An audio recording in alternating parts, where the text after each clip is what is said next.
give us some kind of vaccine in some kind of reasonable time, but they're refusing to do it primarily because they can't sell it? Is that what you're saying? That's what I believe. That's and what I heard. Of course, you got the insight into it, and that's what I heard him say. And so I was appalled.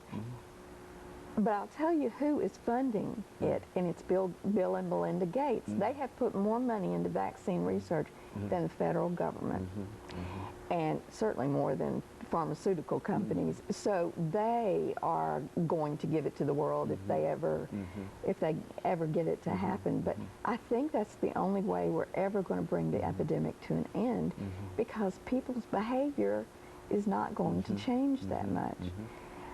I'm in a support group, and one of the very smart people, one of the wise people in my group, said that the reason why we continue to have the epidemic is because it's more important to make a connection than it is to live, because life is not worth living without that connection. We're not going to stop people from connecting. The only thing that's going to bring it to an end, I believe, is a vaccine.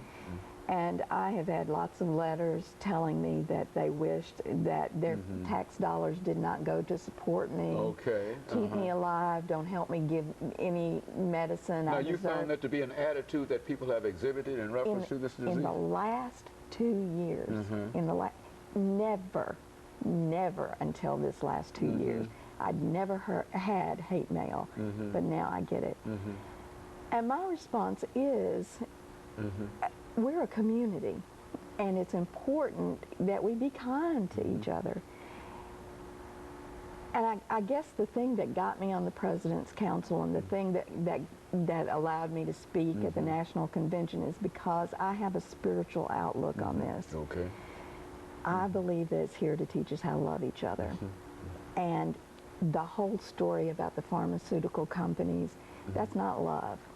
Cutting funding for people with HIV is not love. As long as this continues, as long as we continue to be the lepers of society, I don't think there'll be a cure for AIDS. I think it's here to help us.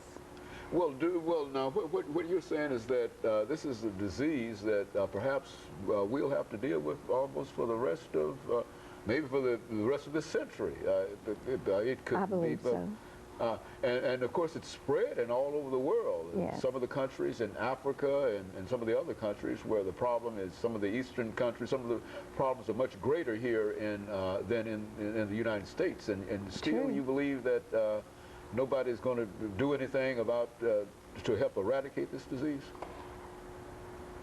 You know, I really want to believe in the goodness of people, but right now I'm having a hard time. And after I got through on the President's Council, I went in a true believer. And I thought I could make a difference. I thought we could make a difference. I thought we could bring an end to HIV in America. And I think we could have. But there is no political will to do that. And that was with someone who loved us. I don't think we've ever had a better friend than Bill Clinton. He loved us. This is not an atmosphere today of love. That you can feel comfortable in terms of dealing with something like this. No, no.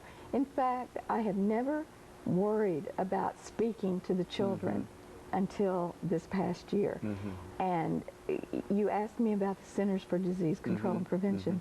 My friends have left. The people who have been there for 20 years working on AIDS have left because science is being distorted in order to give a moral message, a religious message, a faith-based message, and it's science. It's just, that was one thing that we kept emphasizing.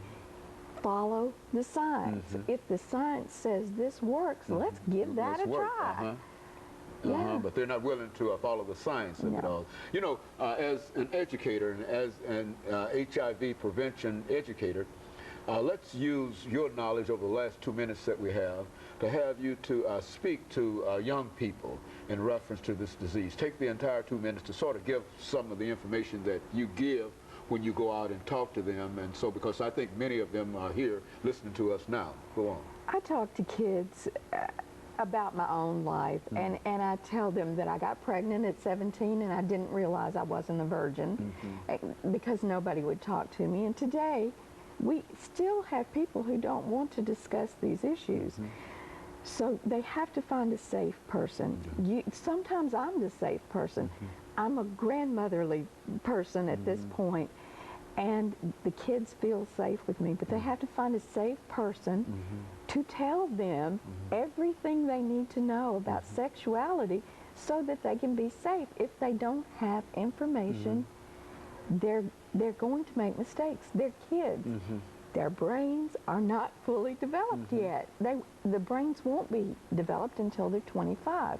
So you've got a partial brain up here, hormones raging, and a body that is able to be sexually active. It's a recipe for disaster. Well, do you think, over the last minute, do you think that to include more sexuality information in the curriculum of public schools and elementary schools and et cetera would, in the long run, have an impact upon this disease? I think it has to. And not abstinence only. You can't just say don't say no to teenagers. They're not right. They're not thinking straight. They can't say no sometimes. But we can influence them if we were to put into the curriculum of some of these schools this whole idea of the impact that this disease is having upon everybody. Is that right? That's right. And kids never think it's going to happen to them. But one of the things I tell them is, if it can happen to me, I'm about the most boring person you ever met. If it can happen to me, it can happen to you. And somebody in this class is going to die in a car wreck on prom night. And somebody's going to get pregnant, and somebody's going to get an STD. Mr. DRunions, let me thank you for giving us that excellent information. Let me encourage our audience to tune in again next week for another informative edition of Comments. Thank you, and good morning.